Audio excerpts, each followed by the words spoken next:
ગુજરાત પરથી વાવાઝોડાનો ખતરો દૂર થઈ ગયો છે। હવામાન નિષ્ણાંત પરેશ ગોસ્વામીએ આ મોટી આગાહી કરી છે।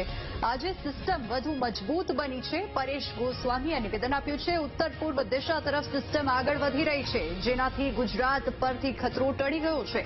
ગુજરાત પર વાવાઝોડાનો ખતરો હવે ટળી ગયો છે। સિસ્ટમ સાયક્લોનમાં તબદીલ થાય તેવી સંભાવના નહીવત છે। હજુ પણ સિસ્ટમ વધુ મજબૂત બનશે અને આ આગાહી જે છે તે પરેશ ગોસ્વામીએ કરી છે। 24 મેના સિસ્ટમ લો પ્રેશરમાંથી ડિપ્રેશનમાં ફેરવાઈ શકે છે। સાથે જ તેઓ જણાવ્યું છે કે ગુજરાત અને મહારાષ્ટ્રમાં ભારે વરસાદની સંભાવના છે। દક્ષિણ ગુજરાતમાં ભારે વરસાદની આગાહી કરવામાં આવી છે। આ ઉપરાંત 31 મે સુધી રાજ્યમાં વરસાદી વાતાવરણ બન્યું રહેશે। સાથે જ પરેશ ગોસ્વામીએ કહ્યું છે કે હજુ પણ સિસ્ટમ વધુ મજબૂત બનશે।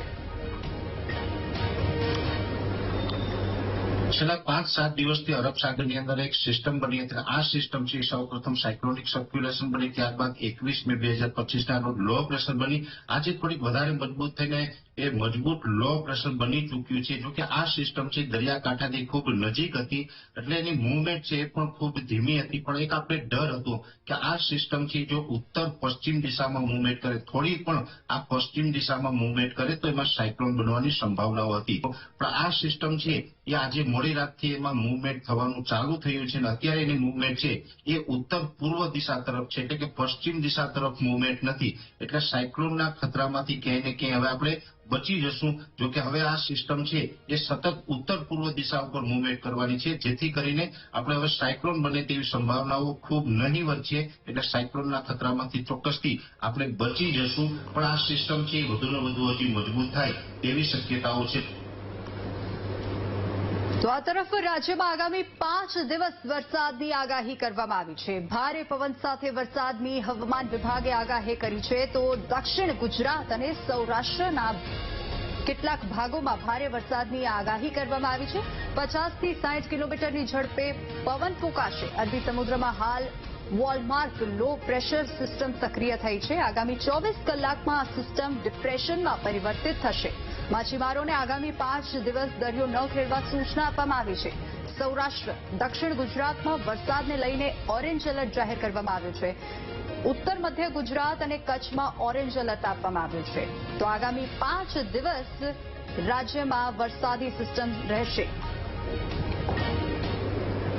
अगले 5 दिन तक मतलब 23 से लेकर 27 मई तक हम लोग हेवी रेनफॉल का वार्निंग दे रहे हैं। और जो मेनली जो साउथ गुजरात की डिस्ट्रिक्ट्स है इसमें, और जो सौराष्ट्र की साउदर्न डिस्ट्रिक्ट है इसमें हम हेवी रेनफॉल वार्निंग दे रहे हैं। और जो थंडरस्टॉर्म भी रहेगा अगले 2 दिन, थंडरस्टॉर्म विथ लाइटनिंग, जो विंड स्पीड रहेगा 50 से 60 किलोमीटर प्रति घंटा में अगले 2 दिन, मतलब आपका 23-24 में। उसके आगे फिर विंड स्पीड थोड़ा सा डाउन होएगी। विंड स्पीड 40 से 50 किलोमीटर प्रति घंटा रहेगा 25 से लेकर 27 मई तक। और जो रेनफॉल रहेगा अभी लाइट टू मॉडरेट रेन रहेगा सारे राज्यों में। अभी जो उसका डिस्ट्रीब्यूशन है सौराष्ट्र, कच्छ और गुजरात रीजन दोनों क्षेत्रों के लिए अगले 5 दिन तक स्कैटर्ड रहेगी। તો આ તરફ રાજ્યમાં વરસાદ અને વાવાઝોડાને લઈને તંત્ર પણ એલર્ટ મોડ પર છે। ગીર સોમનાથ જિલ્લામાં દરિયાઈ વિસ્તારોમાં એલર્ટ લાદી દેવામાં આવ્યું છે। તો દરિયાઈ વિસ્તારોમાં વહીવટી તંત્ર એલર્ટ મોડ પર છે। દરિયામાં ગયેલી મોટાભાગની ફિશિંગ બોટ પરત ફરી માછીમારોને દરિયો ન ખેડવા સૂચના આપવામાં આવી છે। તંત્ર તરફથી આ સૂચના આપવામાં આવી છે। અસરગ્રસ્તો માટે શેલ્ટર હોમ પણ બનાવવામાં આવ્યા છે। એનડીઆરએફ અને એસડીઆરએફની ટીમને પણ તૈનાત કરી દેવામાં આવી છે। અરબ સાગરમાં લો પ્રેશર સર્જાતા વરસાદની સંભાવના છે, જે પગલે આ તમામ તૈયારીઓ કરવામાં આવી છે। રાજ્યમાં આગામી 7 દિવસ વરસાદની આગાહી કરાઈ છે, જેને લઈને તંત્ર એલર્ટ મોડ પર છે।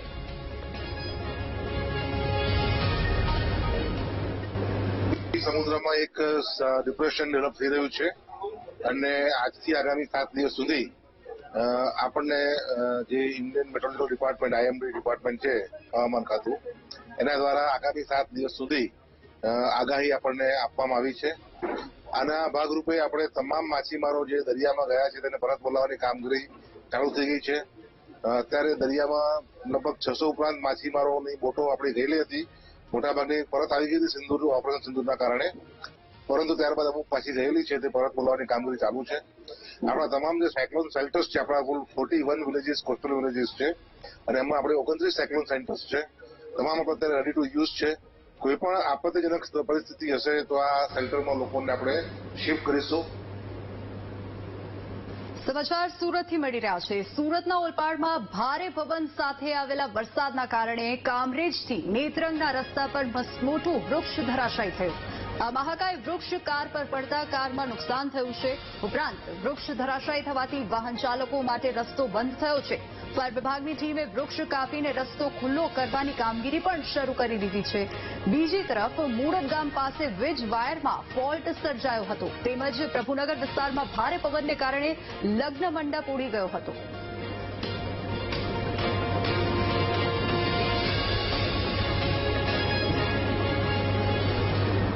તો આ તરફ અરબ સાગરમાં સર્જાયેલું લો પ્રેશર ડિપ્રેશનમાં ફેરવાઈ રહ્યું છે. ત્યારે ગુજરાતમાં અનેક જિલ્લાઓમાં ભારે પવન સાથે વરસાદ ખાબક્યો હતો. સુરેન્દ્રનગરમાં વરસાદ સાથે ભારે પવન ફૂંકાતા અનેક વૃક્ષો ધરાશાયી થયાની ઘટના સામે આવી છે. સમાચાર મળી રહ્યા છે સુરેન્દ્રનગર, રતનપર, વઢવાણ સહિતના વિસ્તારોમાં 100થી વધુ વૃક્ષો ધરાશાયી થઈ ગયા છે. વૃક્ષો ઉપરાંત ઘણી જગ્યાએ વીજપોલ પણ ધરાશાયી થતા વીજ પુરવઠાને અસર પહોંચી છે, જેના કારણે વીજ પુરવઠો ખોરવાઈ ગયો છે. સુરેન્દ્રનગરના શહેરી વિસ્તારમાં જ 40થી વધુ વીજપોલ ધરાશાયી થઈ ગયા હતા. વૃક્ષો અને વીજપોલ ધરાશાયી થતા પીજીવીસીએલ મહાનગરપાલિકાની ટીમ અને ડિઝાસ્ટર વિભાગની ટીમ કામે લાગી છે. ધરાશાયી થયેલા વૃક્ષો હટાવવાની અને વીજપોલ ઉભા કરવાની કામગીરી ફરી શરૂ કરવામાં આવી છે.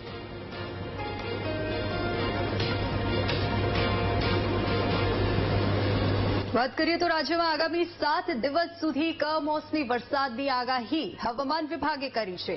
આ પરિસ્થિતિને ધ્યાનમાં રાખીને જામનગરના હાપા માર્કેટ યાર્ડ તરફથી ખેડૂતોને મહત્વની સૂચના જારી કરવામાં આવી છે. યાર્ડના સંચાલકોએ ખેડૂતોને ચણા, ધાણા અને અજમા જેવા પાકની જણસ હાલમાં યાર્ડમાં ન લાવવા જણાવ્યું છે અને આ સૂચના આપી છે. તો ઓછા પ્રમાણમાં થતી જણસની આવકને ચાલુ રાખી મોટા પ્રમાણમાં થતી જણસની આવક હાલ પૂરતી બંધ રાખવાનો નિર્ણય લેવામાં આવ્યો છે.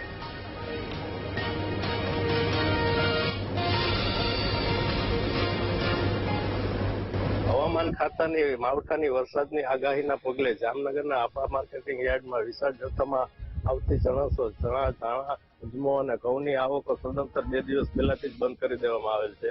અને જે ઓછા પ્રમાણમાં જે જણસોની આવકો થાય છે કે જે શેડની અંદર સમાઈ શકે, જેને વરસાદ પડે તો પણ નુકસાન ન થાય તેવી જણસોની આવકો ખુલ્લી રાખવામાં આવેલ છે. અને હવામાન ખાતાની આગાહી પૂર્ણ થઈ અને હવામાન ક્લિયર થયા બાદ ફરીથી રાબેતા મુજબ તમામ જણસોની આવકો ખુલ્લી મૂકવામાં આવશે.